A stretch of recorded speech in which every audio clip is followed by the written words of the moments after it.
Welcome to another edition of AP U.S. History, University High School. We're really just going to talk about some of the major battles of World War II. These are just like the major turning points. Obviously, there were a whole lot more. This war was the biggest war in the history of the world and the greatest number of casualties. It was the world's first fully mechanized war as well. But unfortunately, we don't have time to get into all of it. So just a couple of the major turning points. First of all, let's look at the Eastern Front in Europe. So war had been declared September 1st, 1939 by France and Britain against Nazi Germany.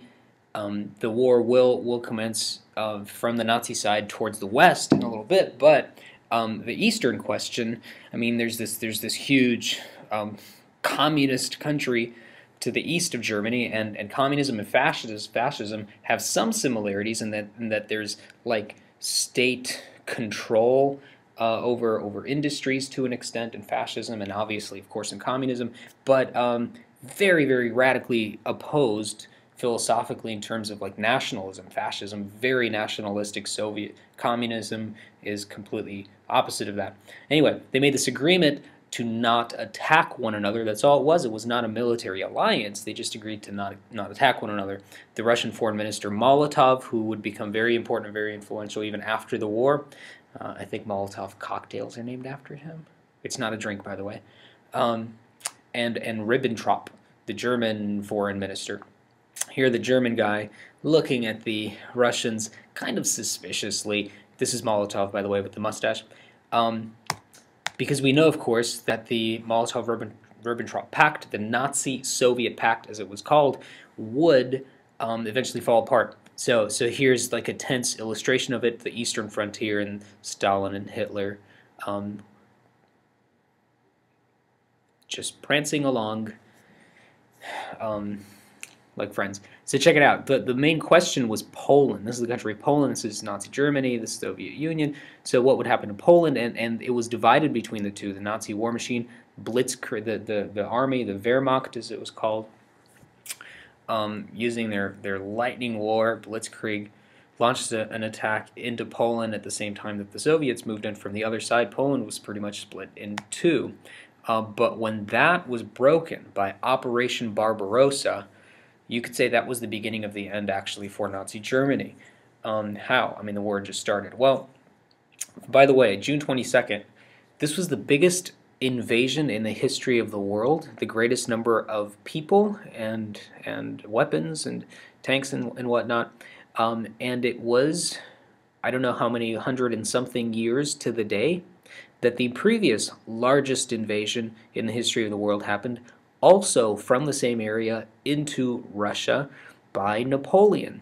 And we know, of course, what happened to Napoleon when he invaded Russia. Something kind of similar would happen to the Germans. But they were really successful in pushing through at the beginning. This is called Operation Barbarossa. Their Blitzkrieg, their superior weapons. Germany had probably the best weapons in World War II. Their Tiger tanks, their rifles.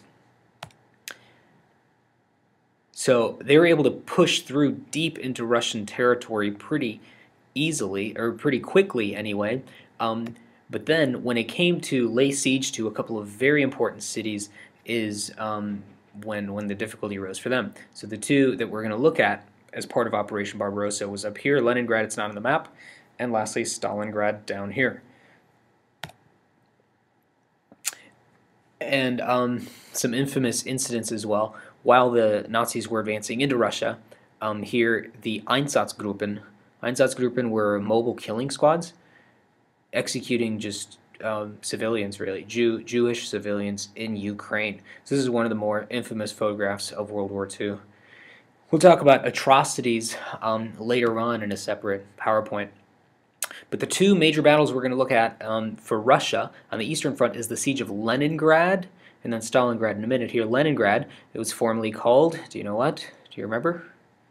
That's right. If you said St. Petersburg, you'd be correct, and it's called St. Petersburg again today. Built by Peter the Great in the 18th century. Here, Leningrad, named after their glorious leader who founded the Soviet Union, Vladimir Lenin. So this is one of the longest and definitely the deadliest, the costliest siege in the history of the world. For 3 years, the citizens of the city were under siege by German artillery and troops. Something like 1.2 million Russian civilians, just the civilians from in the city, died. 1.2 million. That's almost the entire population of Phoenix today. So it was hugely costly, but they held out for almost 3 years, for 840 something days. They held out, and that's kind of like the situation in Russia during World War II and even during World War I. They suffer very heavy casualties, but one of the reasons that they end up victorious is because they just have their population was bigger, and they were able to throw so many men at the fight. But the biggest turning point, so this is the major turning point on the Eastern Front, is the Battle of Stalingrad. And the reason that both the Germans and especially the Russians threw so many troops at this battle was because Leningrad was more important. It had a port, and it was a larger city as well. But Stalingrad holds the name of the leader, of course, of the Soviet Union, Joseph Stalin. The casualties in this war, or in this battle, lasted about a year, were almost 2 million. Almost 2 million Russian and German troops died in this battle. Huge losses for the Germans especially. This was kind of a battle of attrition. It eventually ended up being like urban warfare. They were battling for block after block after block. I mean, the Russian civilians started trying to sabotage German troops. They were running out of ammunition. They'd have to pick up a weapon from one of their dead comrades to fight. So it was really messy. But just the sheer grit of the Russian civilians and the Russian army there secured a victory at the Battle of Stalingrad. And 91,000 German POWs were taken captive, prisoners of war, at the end of the battle, but a total was 110,000 German POWs. 22 of those were generals, but only 6,000 eventually returned home to Germany. Just to give you an example of how the Russians treat you if you're captured, at least during World War II. That's why actually a lot of German troops fled towards the west when it was clear that they were being cornered in from the east and the west by Allies, and they fled towards American and British troops to be captured by them and not by the Russians. But this was the largest, probably the largest single loss in a single battle for the Nazis during World War II. It was so bad, Hitler declared a day of mourning, but not for the dead troops, but for the general who had embarrassed the Third Reich by losing this very important battle here. So a huge part of their war machine was destroyed as a result of the loss of the Battle of Stalingrad. So you can see it's like 3 or 4 years into the war already. We haven't talked much about the Western Front. It's because there isn't really a strong Western Front. By late 1940, early 1941, Nazi Germany had overrun almost all of Western Europe, almost all of it. And the lone holdout was Great Britain, and more specifically, the British citizens and the RAF, the Royal Air Force. That was pretty much the last thing that was holding out in Western Europe. So as we look at the Western Front, by 1942, 1944 to 1944, Germany had controlled almost all of Europe that you see in blue here, and what's left is Great Britain. So there were a couple of very important battles as well in North Africa where the British were victorious, and so were the Americans under George S. Patton, Old Blood and Guts, and that was the Battle of El Alamein, and they invaded through Italy then in 1944, the soft underbelly, as they called it, of Europe, and they were able to push the Nazis through into northern Italy, but then they couldn't cross into the Alps. So they had to find another front, and for a long time, Stalin was basically begging, demanding their Western allies to open another front because, well, the Russians were just and the Germans were really bleeding each other to death there. And there's a theory that President Roosevelt was really fine with that. You know, communists and Nazis killing each other off. You know, some people see this as strategic on the part of the Western Allies, going in when it was all kind of, you know, when they were, after they'd already killed one another off, really. But the major turning point of the Western Front finally came on June 6, 1944. It had been postponed for a couple of days because the weather wasn't quite perfect, and also because the Supreme Allied Commander, Dwight David Eisenhower, just wasn't sure that it was going to succeed, and probably losing a lot of sleep at night as well. It was officially called Operation Overlord. It became the largest amphibious invasion in history. So it was an invasion of northern France, and here's General Eisenhower, Supreme Allied Commander in Europe, speaking to 101st Airborne, I believe, here, before the invasion, because that first wave was really going to be a suicide wave. The first people that were going to come out of those landing craft were probably going to be killed. The five major beaches were Utah, Omaha, Gold, Juneau, and Sword. And it was American, British, Canadian, Belgian, New Zealandish, Kiwi, I guess is what they're called, Australians that launched this invasion. There were huge casualties because the Germans had fortified the beaches with these bunkers, very well fortified. But it was successful. And you could say this was a major turning point on the Western Front. Because the Germans had lost so badly in Russia, and they were being pushed out of Eastern Europe now, kind of in a retreat. Images from D-Day in Normandy. But there was one last major German offensive, and it's called the Battle of the Bulge. So here's El Alamein was successful by the Allies, Stalingrad by the Russians, and then D-Day, June 6, 1944. But in the winter of 1944-1945, the Germans launched a major counteroffensive. It was their last one, and it was in Belgium, called the Battle of the Bulge.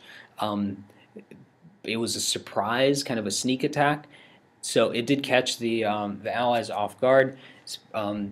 General George S. Patton, his Third Army, was very heavily involved in the Battle of the Bulge. They were pushed back.